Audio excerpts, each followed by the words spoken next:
Bienvenidos curiosos y curiosas a este nuevo video donde vamos a seguir con los momentos claves que debieron enseñarte en tu universidad o algo por el estilo, que vendría siendo arquitectura, informática, bueno, no recuerdo cómo lo habíamos llamado en el primer episodio. Sin embargo, la idea de estos videos es todas esas cosas que usted debieron enseñarle en la universidad, o más bien que usted debió aprender en la universidad por su cuenta, que los materiales están ahí.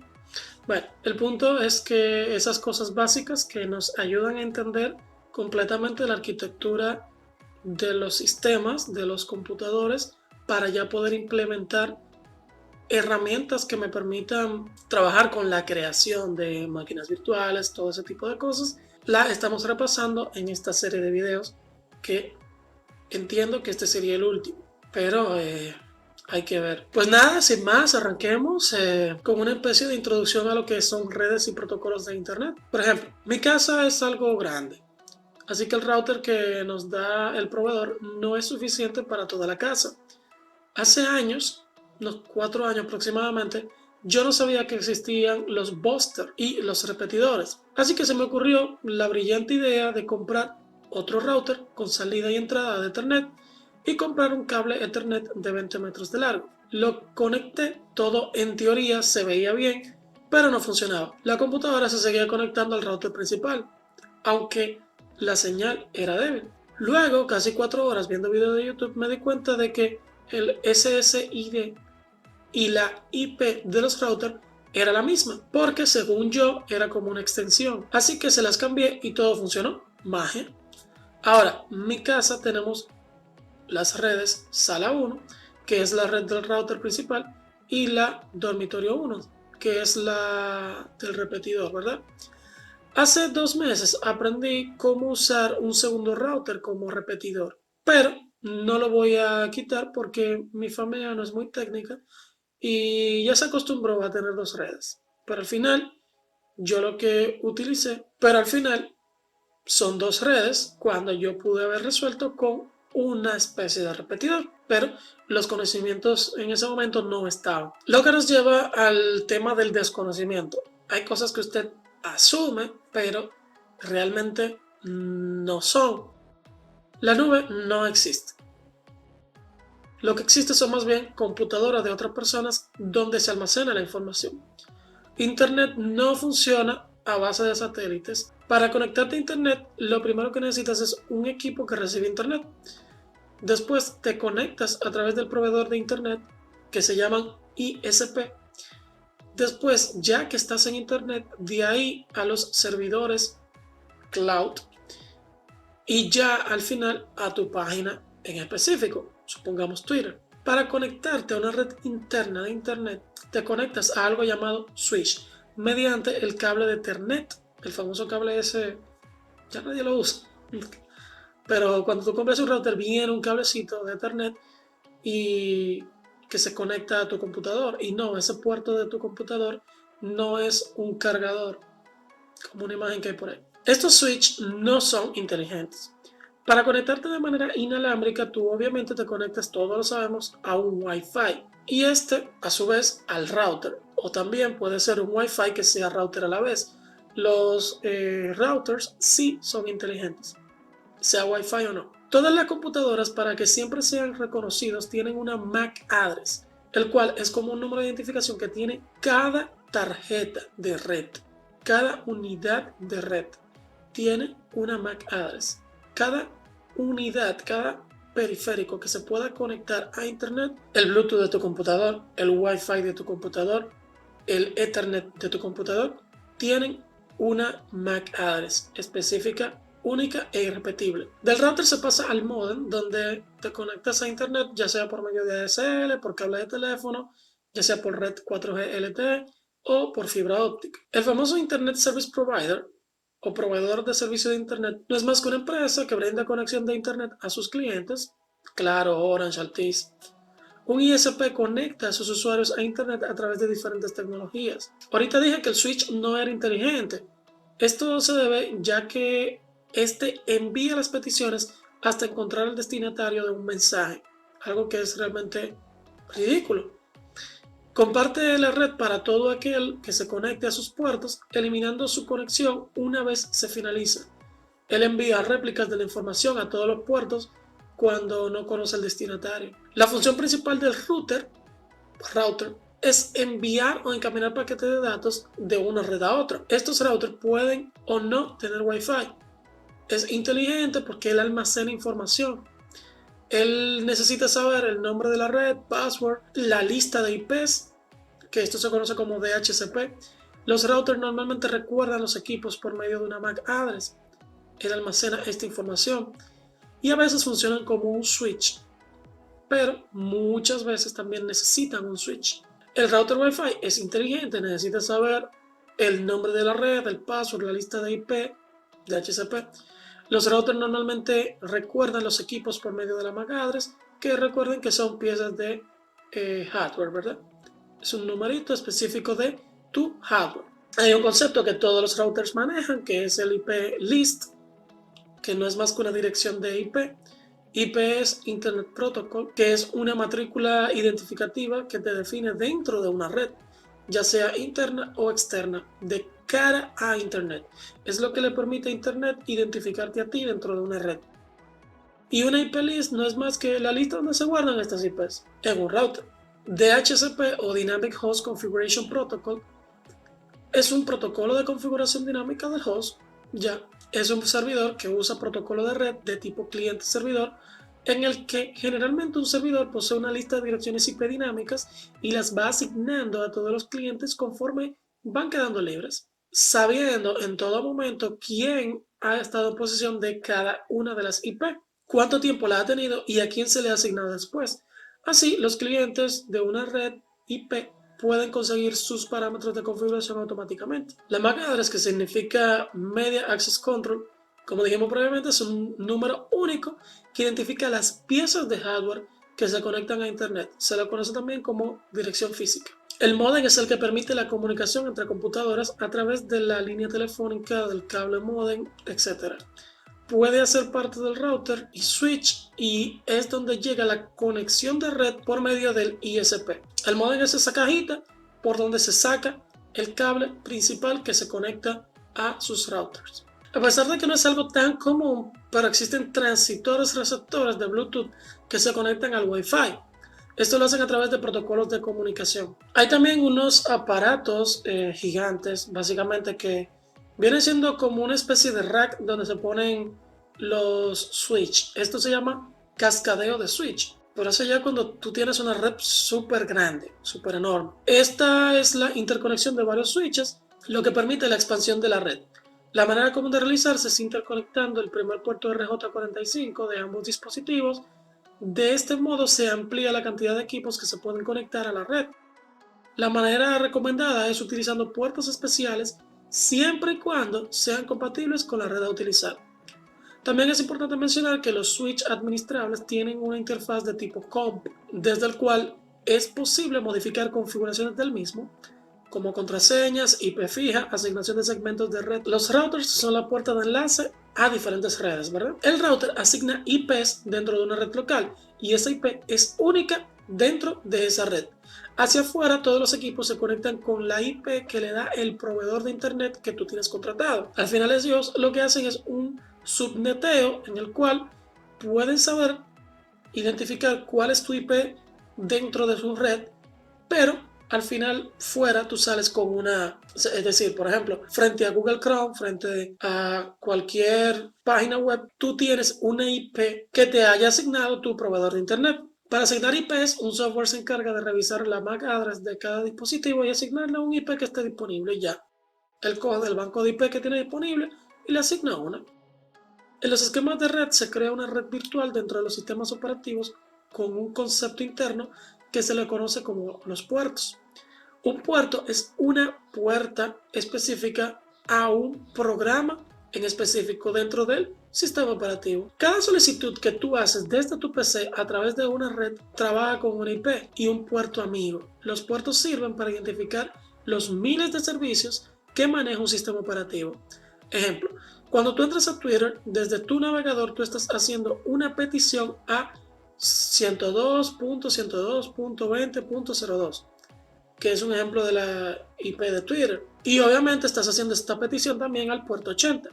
Pero si quisieras subir un archivo de protocolo FTP, sería 102.02.20.02, pero por el puerto 21, lo cual se ve reflejado en tu sistema de enlace que estés utilizando para realizar esta función como 122.102.20.02, 2.21 o 2.80 y así sucesivamente.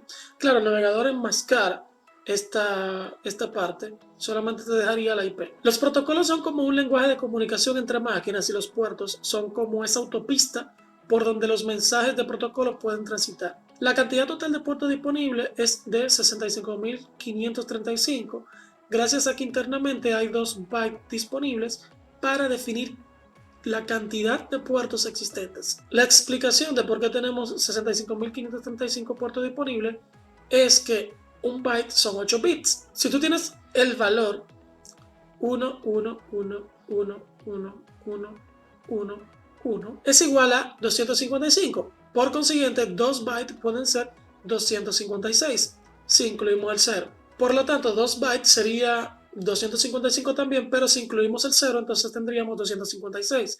Entonces sería 256 por 256, lo que nos da 536. Ahora, restamos 1 por el puerto 0 porque no es válido y obtenemos los 65.535 habituales. El sistema operativo, dependiendo de cuál sea, tiene aproximadamente reservado los puertos del 1 al 1024 y si tú necesitas utilizar estos puertos, necesitas elevar los privilegios del usuario que estés utilizando.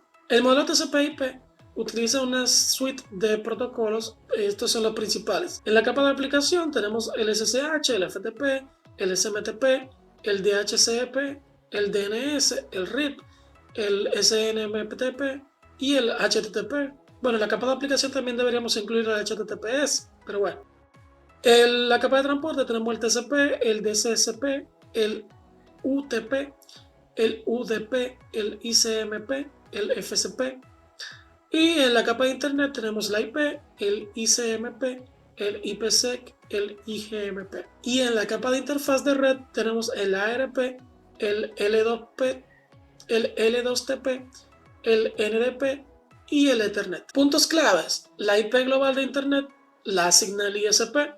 La red local del router asigna y guarda una lista de IP. Si fuera mayor a 255 el número de equipos que tienen esa red, lo que se hace es que se utilizan subredes, que sería de los 4 grupos de números que tienen una IP para abrir el último grupo. En un esquema de red, los puertos son abstracciones del software que permite determinar qué programa va a recibir un paquete. Hay puertos reservados como el puerto 80 para el protocolo HTTP y los puertos reservados son todos los puertos que estén del 1 al 1024. Los puertos más utilizados son el HTTP para el puerto 80, el HTTPS para el puerto 443, el FTP para el 21, el SSH o puerto seguro que es el 22, el POP3 que sería el 110, el POP3 mediante SSL que sería el 995, el IMAP, el 143 y así sucesivamente con los demás que están en la pantalla. Ahora bien, hemos hablado de la IP, pero ¿qué carajos es la IP? ¿Qué es el Internet Protocol? El IP no es más que un número único con la cual una computadora o dispositivo se identifica cuando está conectada a Internet. Se identifica cuando está conectada a una red que utiliza el protocolo IP. Cada IP está compuesta por 4 números separados por puntos y son una forma de comprender números más grandes y complejos. Las direcciones IP tienen una estructura que las convierte en privadas o públicas y que además hacen parte de la máscara de red y del gateway. Las direcciones IP permiten que cada computadora o dispositivo pueda conectarse al exterior, es decir, a Internet. Esto a través de tecnologías como el NAT, que sería Network Address Translation. Aquí podemos ver en la imagen las clases de IP que podemos tener disponibles. El protocolo IP es la base fundamental de Internet. Porta datagramas de la fuente al destino. El nivel de transporte parte el flujo de datos en datagramas. Durante su transición se puede partir un datagrama en fragmentos que se montan de nuevo en el destino. O sea, se envía, se parte y eso en el destino ya cuando llegó pues se ensamblan. Las principales características de este protocolo son protocolo orientado a no conexión, fragmentado de paquetes si es necesario, direccionamiento mediante direcciones lógicas IP de 32 bits. Si un paquete no es recibido, este permanecerá en la red durante un tiempo finito, un tiempo determinado. Realiza el mejor esfuerzo para la distribución de paquetes. Tamaño máximo de paquete de 65.635 bytes. Solo se realiza verificación por la suma al encabezado del paquete, no a los datos que éste contenga. Por eso es seguro, a pesar de que eso se quiere romper en la actualidad con diversas leyes. El protocolo de Internet proporciona un servicio de distribución de paquetes de información orientado a no conexión de manera no fiable. La orientación a no conexión significa que los paquetes de información que será emitido a la red son tratados independientemente, pudiendo viajar por diferentes trayectorias para llegar a su destino. El término no fiable significa que nada de esto garantiza la recepción del paquete. Esto es la forma en que algunos proveedores de servicios utilizan nuestras máquinas personales de distribución para una persona que necesite ese recurso que nosotros ya tenemos disponible. Claro, esto es cuando es de manera inconsciente, porque si fuera de manera consciente sería una red P2P, en la cual usted es consciente de la transferencia que está realizando. La unidad de información intercambiada por IP es denominada datagrama, tomando como analogía los marcos intercambiados por una red física. Los datagramas contienen un encabezado y una área de datos. La IP no especifica el contenido del área de datos. Esta será utilizada arbitrariamente por el protocolo de transporte. Para que en una red dos computadoras puedan comunicarse entre sí, ellas deben estar identificadas con precisión. Este identificador puede estar definido en niveles bajos, identificación física, o en niveles altos, identificación lógica. Dependiendo del protocolo utilizado, TCP/IP utiliza un identificador denominado dirección de Internet o dirección IP, cuya longitud, como habíamos dicho previamente, es de 32 bytes. La dirección IP identifica tanto la red a la que pertenece una computadora como a ella misma dentro de dicha red. Tomando tal cual esta definición de IP, pudiera surgir la duda de cómo identificar qué parte de la dirección identifica a la red y qué parte al nodo de dicha red. Lo anterior se resuelve mediante la definición de las clases de direcciones IP. La máscara de red se encarga de definir el estándar de números fijos y variables que tendrá nuestra IP. Ejemplo, si tengo la siguiente IP, 192.168.10.1 y tu máscara de red es 255.255.255.0. Esto significa que puedes utilizar las IP del 192.168.10.255. Recuerda que el router es quien asigna la IP a nuestros computadores a través del DHCP. El router tiene la IP nuestra que lo identifica en la red. Gracias a esta IP es que se permite que todos los dispositivos puedan intercambiar información y persistir dentro de la red. El famoso gateway es la IP configurada en el router o el dispositivo encargado de asignar las IPs. Su función es permitir que los dispositivos conectados dentro de una red LAN se puedan comunicar con otros dispositivos de otras redes LAN. Esa es su función principal, aunque tiene muchas funcionalidades extras. Una LAN o Local Area Network, red de área local en español, ¿verdad? Es una red que conecta a ordenadores en un área relativamente pequeña, como una habitación, un edificio, un conjunto de edificios, etc.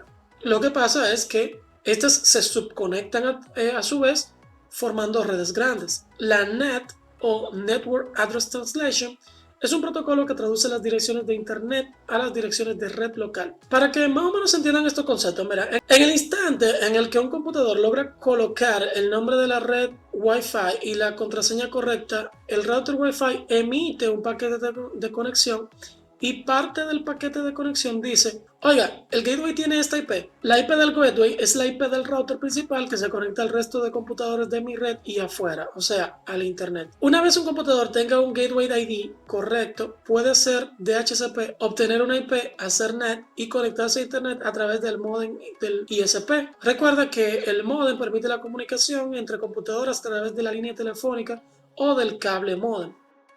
Puede ser parte del router y el switch es donde llega la conexión de red por medio del ISP. El Gateway ID es la puerta de salida a Internet. Tú puedes tener una red local que es privada. En este caso no necesitas asignar la IP del gateway predeterminado. Puntos claves sobre protocolos de Internet, modems, routers, etc.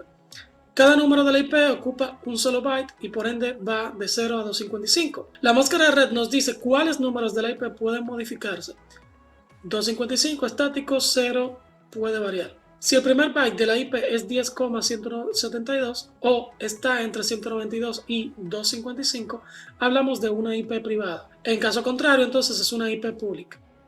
La IP del gateway es la IP del router principal que se conecta a todos los computadores de la red y por consiguiente a Internet. El modem es el que se conecta a Internet. El router se comunica con el modem a través del protocolo NAT. Este traduce las direcciones de Internet y las direcciones de red local. El PC cliente requiere una IP. El servicio de DHCP suministra una IP temporal. Esos son los puntos claves de este tópico. Nos vamos con el siguiente, que son cables submarinos, antenas y satélites en Internet. La mayoría de las personas imaginan que el acceso a Internet consiste en conexiones satelitales, lo cual es un error, puesto que los satélites están destinados solamente para áreas muy remotas. Internet funciona a partir de cables que atraviesan diferentes lugares del mundo. Cuando usas tu computador o dispositivo, este se conecta al proveedor de Internet, ¿verdad? El ISP o un prestador de servicios de Internet. Este es a quien tú le pagas por el servicio, claro, Altice, Orange. De ahí la conexión con diferentes puntos al mundo se realiza a través de cables submarinos. Es decir, tú te conectas a una cajita que ellos tienen en específico en tu sector, esa cajita a su vez se conecta a otra caja gigante que ellos tienen y luego esa otra caja gigante que ellos tienen se conecta, que la declaró está por el malecón, si mal no recuerdo, bueno, perdón, por la zona colonial. Y luego esa se conecta a otros países a través de fibra óptica mediante cable submarino. Antes se podía realizar a través de cobre, pero ya eso no se hace. Y ahora en la actualidad hay fibra óptica hasta tu hogar. Estos cables pueden empezar en Santo Domingo, pueden empezar en Nueva York y terminan en Japón.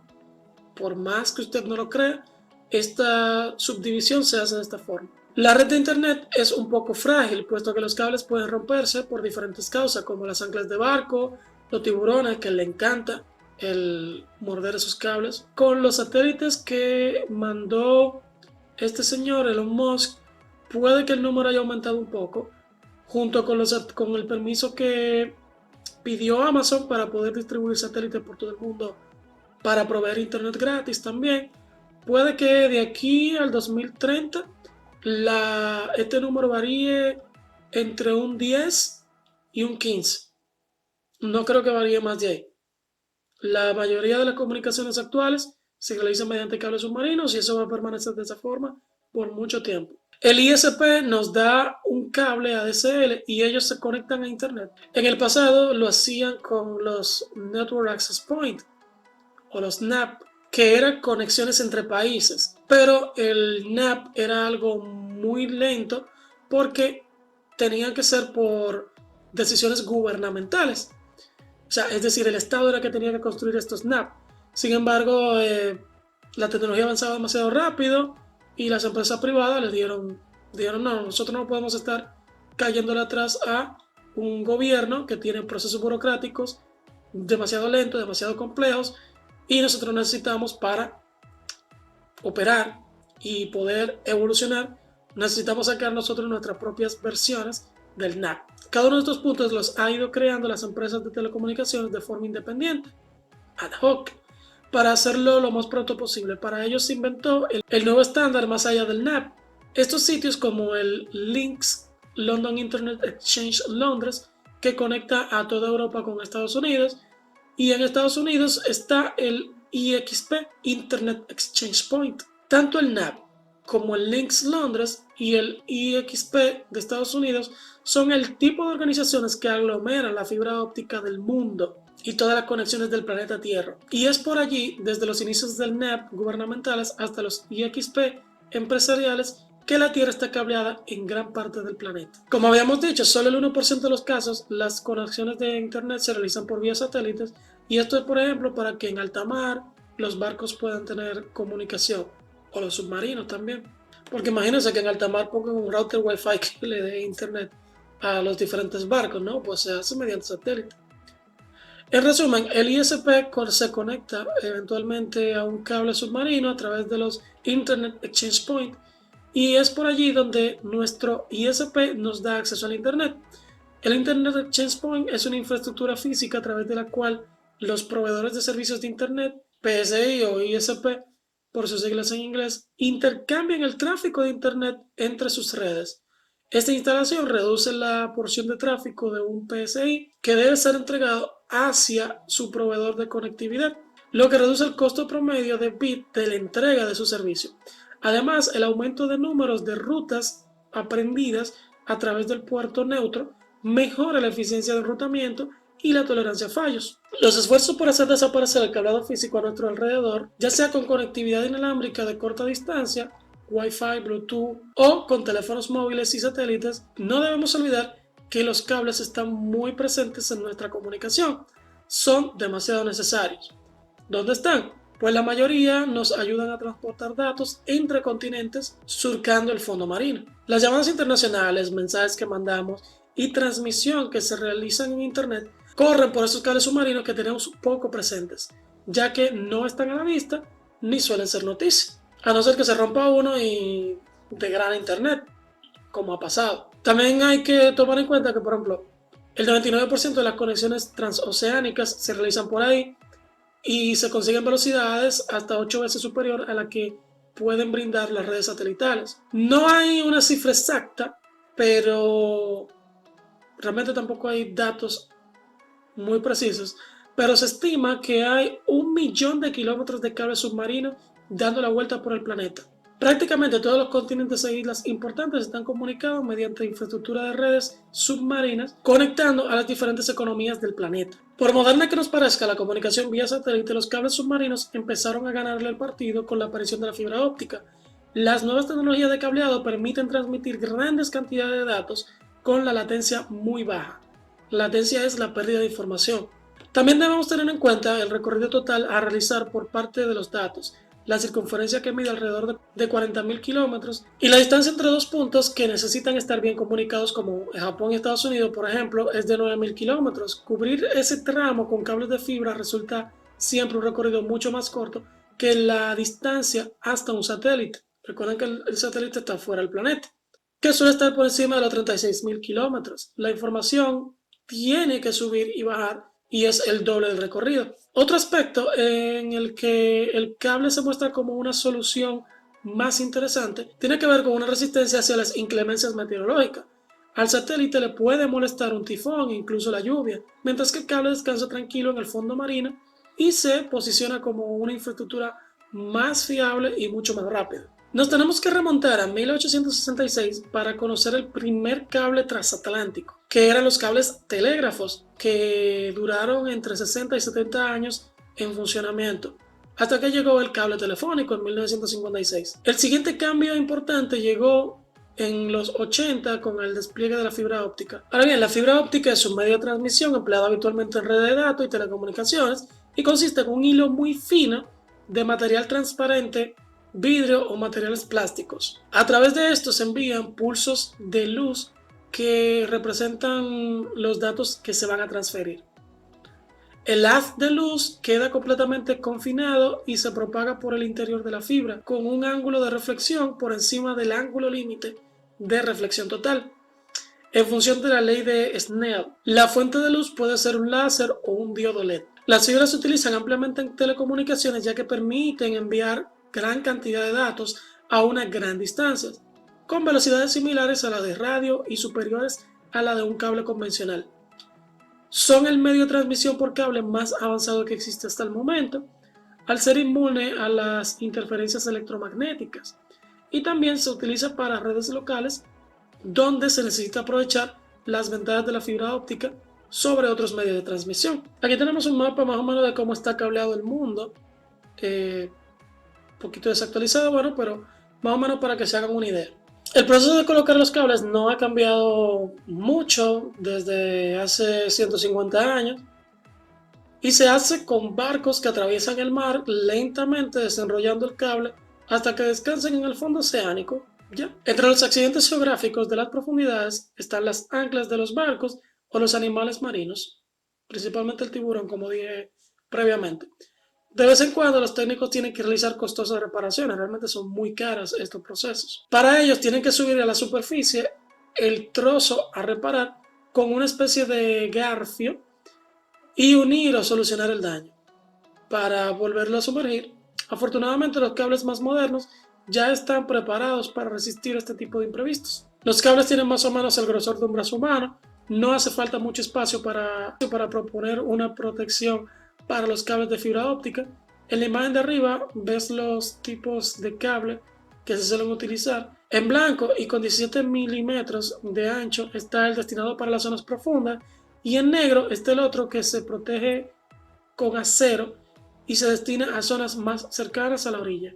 En cómo están protegidos, el gráfico de al lado tiene las 7 capas de protección que suelen recubrir los cables de fibra óptica. Está primero el polietileno, luego está una cinta de tipo milar, está el cable trenzado de acero, aluminio que sirve como barrera contra el agua, policarbonato, tubo de aluminio o cobre, un protector para el agua llamado petroleum jelly o vaselina, y está al final la fibra óptica. Estos cables son capaces de transmitir del orden de 3.840 gigabits por segundo cada hilo de fibra óptica. Y teniendo en cuenta que hay algunos cables con 8 pares de hilo de fibra, su capacidad de transmisión se puede disparar hasta 1700 discos de DVD por segundo, más de 60 terabytes. Hay una página que se llama Telegeographic, que es una firma de consultoría e investigación del mercado de las telecomunicaciones y también es responsable del portal Submarine Cable Map.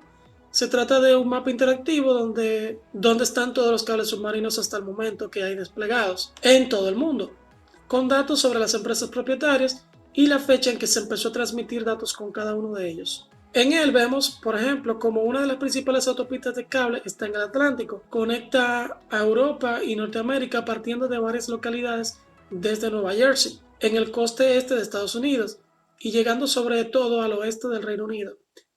Entre las empresas propietarias de los cables nos encontramos con Verizon, Deutsche Telekom, Orange, a pesar de que se fue de acá, tiene una alta cuota de mercado internacional, Sprint, Vodafone, Level 3 o Tata Communications. ¿Ustedes se acuerdan de la Tata? Creo que son muy jóvenes para recordar eso. Y como era de esperar, otra gran autopista de cables submarinos nos la encontramos en el Pacífico. Esta une Estados Unidos con varios países asiáticos como Japón, China, Taiwán, Corea del Sur. Entre las empresas responsables nos encontramos a NTT, Tata Communications, Google, Facebook, Amazon, Verizon, AT&T, unas autopistas de datos que no dejarán de crecer. En el portal también podemos ver cómo la cantidad de cables que va conectando los continentes seguirá creciendo en el próximo año, y en 2019 empezaron a estar operativos varios que conectan Europa con América, como uno de 10.000 kilómetros que une la península ibérica con Brasil sin pasar por Estados Unidos y del que se está encargando el consorcio hispano-brasileño, el ALIN. Por lo tanto, puedes ver que todo nuestro mundo de telecomunicaciones depende, como decíamos, de esta enorme red de cables submarinos, la cual no va a dejar de crecer. Empresas como Google han anunciado que seguirá invirtiendo en ellos con nuevas rutas con las que mejorar la capacidad de velocidad de los servicios en la nube que ellos tienen. Estados Unidos también va a instalar nuevos cables con Australia, un proyecto que requerirá una inversión de 350 millones de dólares para desplegar 12.000 kilómetros de cable. Esto permitirá que los usuarios australianos tengan mayor capacidad y menor latencia en Internet a la hora de acceder a servicios y aplicaciones alojadas en Estados Unidos. España también entre los países inminentes de las empresas con cables entre Virginia Beach y Bilbao, un proyecto en conjunto con Facebook y Microsoft para cruzar el Atlántico y ampliar su oferta de servicios en la nube. Bien, vámonos al siguiente tópico. ¿Qué es un dominio DNS o Domain Name System?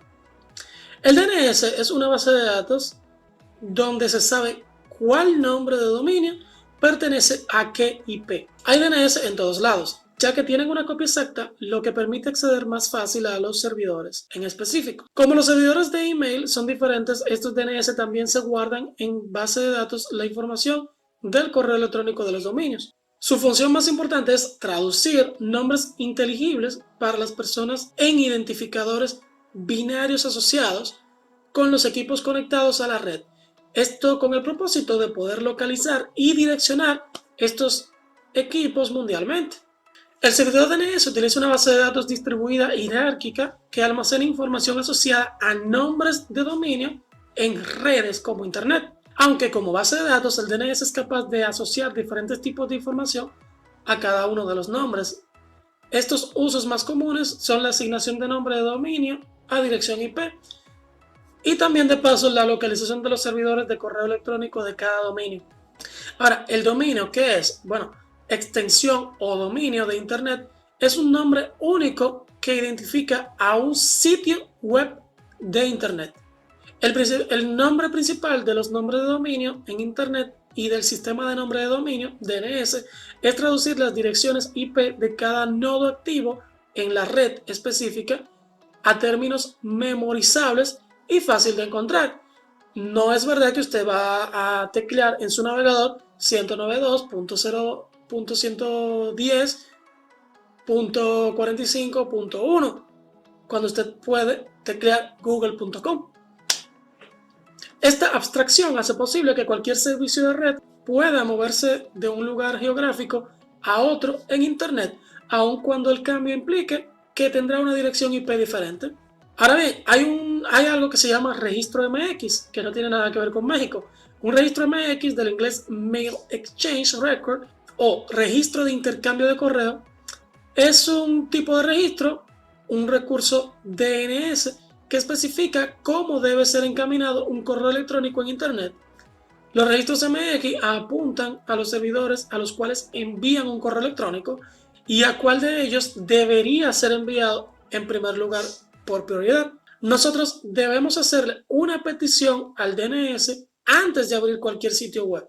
No lo hacemos nosotros, lo hace el navegador por nosotros. Hay muchos servidores de DNS por todo el mundo. Los países por lo regular tienen su propio DNS raíz y otros subservidores de DNS que sirven de caché, que lo que hacen es guardar una copia de qué significa esta IP con esta URL. Muchas veces cuando tú desarrollas un sitio web, en ocasiones tienes que cambiarle la IP porque estás migrando de un servidor a otro. En estos casos lo que pasa es que no es de inmediato o automático el cambio en las bases de datos. Entonces lo que ocurre es que el sitio te muestra una versión antigua de este, o también realmente decide no responder porque apunta al servidor viejo. Los DNS simplemente traducen una IP muy difícil de recordar a un nombre que sea sencillo de recordar. Los DNS tienen muchas otras cosas, como por ejemplo subdominios. Cuando yo quiero encontrar la versión móvil de Twitter, eso lo que te hace es que te redirecciona a un subdominio. O a un API, por ejemplo, yo puedo llamar el API de Facebook para realizar cualquier acción. Bueno, pues eso tiene un subdominio al cual yo le apunto para llegar a ese lugar específico donde está el recurso que yo requiero. En casi cualquier sistema operativo de la actualidad usted tiene también una copia local de los DNS específicos para que la petición que se realiza a cualquier server sea lo más rápida posible. Nosotros también podemos reconfigurar nuestro host y su base de datos DNS local para tener, por ejemplo, recursos dentro de nuestra red con otro nombre o apuntando a otro lado. Lo que nos lleva a otro punto. ¿Realmente tú sabes cómo funciona enviar un email? Bueno, primero, vamos por partes. En la capa cliente se escribe el email en una página de navegador, ya sea Gmail, Outlook, etc., ¿verdad? Se hace clic en el botón enviar, obviamente se redacta el mensaje, bla, bla, bla, y se hace clic en el botón enviar para mandar el email, o se presiona la tecla Enter que desencadena un evento llamado enviar email. Este clic se traduce en una señal eléctrica que va desde tu mouse o desde tu teclado, si presionaste Enter, ¿verdad?, hasta la CPU, y para ello requiere hacerlo a través de la tarjeta madre, de la placa madre, del motherboard, que no es más que una placa electrónica que comunica eléctricamente todo el computador entre sí. Una vez dicha señal eléctrica se encuentra en la CPU de la máquina, donde es procesada por esta, se interpreta mediante los drivers, que son, recuerden, software que interpreta las señales eléctricas de los periféricos, ¿verdad? Y esto vive en una de las capas del sistema operativo, independientemente de que tu sistema operativo sea Mac, Linux, Windows, etc. Y así se sabe qué hacer con esa señal. En este caso, se sabe que viene del navegador, Chrome, Firefox, Opera. Volviendo al usuario, cuando se encuentra en una página web, con lo que en realidad interactúa es con un conjunto de tecnologías, CSS, HTML, JavaScript. Estas son llamadas frontend. Un HTML posee uno o varios trozos de código en JavaScript que están preparados para hacer algo una vez la señal eléctrica le avisó que era para él. Enviar email si se hizo clic en enviar, por ejemplo. A estas acciones preparadas que están ahí escuchando pendiente de que ocurra algo, se les conoce como eventos. Un evento puede ser mover el mouse, hacer clic, desplazarse, girar el celular, tocarlo, etcétera, etcétera, etcétera. Dicho evento, enviar, se pone en marcha y utiliza una tecnología llamada como Ajax, que le permite enviar datos al servidor sin que la página se recargue. En este caso el email, ¿verdad? Ajax es un API son conjuntos de reglas específicas para que aplicaciones de tecnología se comuniquen entre sí, que entre sus múltiples funciones encapsula los datos que deseamos enviar en un archivo JSON, que es una manera de encapsular datos, o mejor dicho, es un formato de archivo. Siguiendo con el protocolo REST, conjunto de técnicas para enviarle datos al servidor, esto se hace a través de un conjunto HTTP o HTTPS, que es protocolo de transferencia de texto que está incluido en REST. La S significa que es un HTTP seguro. Y esto permite que solo el servidor y el receptor final al cual estemos enviando los datos puede interpretar la información. Así que nadie en el camino interceptará y verá dichos datos. La puede interceptar, pero no podrá leer la información ya que está encriptada de punto a punto. Esto luego es el servidor quien los va a comprender. Luego entonces pasamos a la capa de internet. En una dirección web como https gmail.com, enviar email, gmail.com es el dominio, nombre con el que encontramos en la web a ese servidor. Se llega a ella a través de el DNS. /enviar email son instrucciones dentro del servidor, pero ¿a quién o a qué servidor se envía todo esto? Pues para saberlo se realiza una petición al DNS, Sistema de Nombre de Dominio, que es una base de datos enorme, descentralizada, alojada en servidores comunes en los cuales todos los países colaboran e integran todas las nomenclaturas o nombres como www.google.com en una dirección IP. Un IP es dirección única de Internet que equivale a un nombre 172.214.1.110 google.com. Dicho sistema direcciona la información que el usuario envió al servidor de Microsoft, pues los usuarios, tanto el destinatario como el remitente, básicamente no se envían nada, solo consultan el email en la base de datos de emails que vive en los servidores de Microsoft, en el caso de Outlook, o Google, en el caso de Gmail. Entonces, esto lo que hace es que reciben los datos en forma de señales eléctricas y el sistema operativo del servidor, generalmente Linux, se encarga de interpretarlas. Linux o Windows Server tienen drivers que le permiten conectarse con la electricidad del cable de red. Los cables de red, a través de router switch, envían electricidad al servidor, cuyos drivers deben reinterpretar la electricidad en una capa de red que se conoce coloquialmente como Ethernet, estándar de redes de comunicación para computadores. Ethernet envía la señal al servidor, puede ser Linux. El servidor transforma la señal en datos que se encapsulan en un superprotocolo llamado TCP/IP. Todo sobre Internet se transmite con el protocolo TCP/IP. TCP/IP crea los datos hacia el protocolo HTTP que es recibido por el servidor HTTP dentro del mismo sistema operativo del servidor, software que trata finalmente la información. Y este correrá el código del backend. Backend es un conjunto de tecnología que hacen funcionar a un servidor. Y estos son programados por nosotros, los desarrolladores, ya sea en C#, en PHP, Go, Java, etc.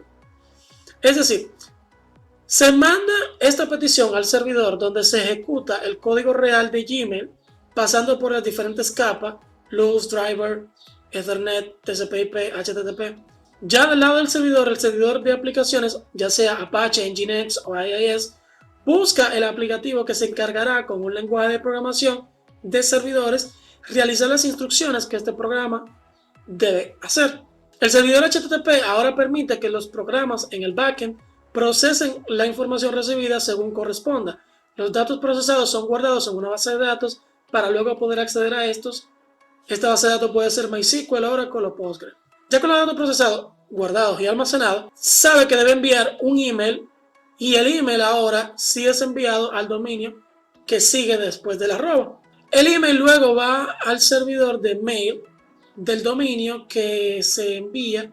Este lo manda a la base de datos del mail que corresponda lo que está previo al arroba, ese hermosen@outlook. Bueno, pues a ese hermosen, es decir, va a la bandeja del receptor. La bandeja del receptor recibe una notificación, la bandeja envía una notificación a un servidor de notificaciones, el servidor de notificaciones avisa a nuestro celular que se ha recibido un correo electrónico. Los emails pueden tener su propio protocolo y se envían con sus propios servidores, es decir, tienen sus propios dominios y por ende una propia IP a la cual se comunique. El protocolo más usado de email hasta el momento es el SMTP o POP3. Existen servidores de notificaciones para que no estés haciendo todo el tiempo una petición para saber si se recibió un email, el cual es un listener, el cual está todo el tiempo escuchando los servidores y sigue con tu celular. Los servidores son los servidores de email, servidores de chat, etc. Y estos a su vez con tu celular también. UDP es el protocolo que conecta a tu celular a la base de datos. A diferencia del protocolo TCP/IP, este no espera respuesta. Primero, el servidor de email envía a la base de datos del servidor de notificaciones para que éste envíe al celular que recibió un email. Notas importantes de este tópico. API es Application Programming Interface. Es una cosa que utilizan los programadores para comunicar aplicaciones entre sí. Ajax, Asynchronous JavaScript and XML. Es un API que los navegadores utilizan. JSON, JavaScript Object Notation, es un formato de transferencia de archivos. API REST es un protocolo de envío de datos al servidor. Un evento que es una acción, algo que se debe ejecutar, algo que debe estar escuchando para que pase, para actuar cuando ocurra algo. Un evento utilizando JavaScript es encapsulado utilizando JSON y este es enviado usando Ajax a través de un API REST del lado del servidor que se transmite mediante el formato HTTP. Dominio es el nombre con el cual encontramos un servidor en Internet. DNS son los que nos permiten identificar a qué IP apunta un nombre de dominio. Dirección IP es el nombre que tú recibes dentro de Internet. Los emails generalmente se manejan con dos protocolos principales que son SMTP y POP. Los tipos de protocolos existentes son HTTP, Hypertext Transfer Protocol, FTP, File Transfer Protocol o protocolo de transferencia de archivos. Si bien es un protocolo un tanto desfasado, este aún se sigue utilizando y se reemplazará en el futuro por SFTP. Está el Telnet, que lo que te permite es controlar remotamente un servidor a través de ventanas de comandos. Está el Secure Shell, que es el protocolo más actual, similar al Telnet, pero más moderno y seguro. Está el BitTorrent, que es un protocolo de descarga masiva peer-to-peer, punto a punto. Un ejemplo de esta forma es lo que utiliza Blizzard para actualizar sus juegos, o lo que usas para bajar porno desde uTorrent. El HTTPS es un protocolo de HTTP encriptado, cifrado. El servidor encripta la comunicación para evitar interferencia de terceros. TSP o Transmission Control Protocol es otro protocolo de transferencia. SMTP, Simple Mail Transfer Protocol, es uno de los protocolos de transferencia de email. El POP, Post Office Protocol, otro de los protocolos de transferencias de email. Y MAP, Internet Message Access Protocol, es un protocolo de transferencia. UDP, User Datagram Protocol, otro protocolo de transferencia.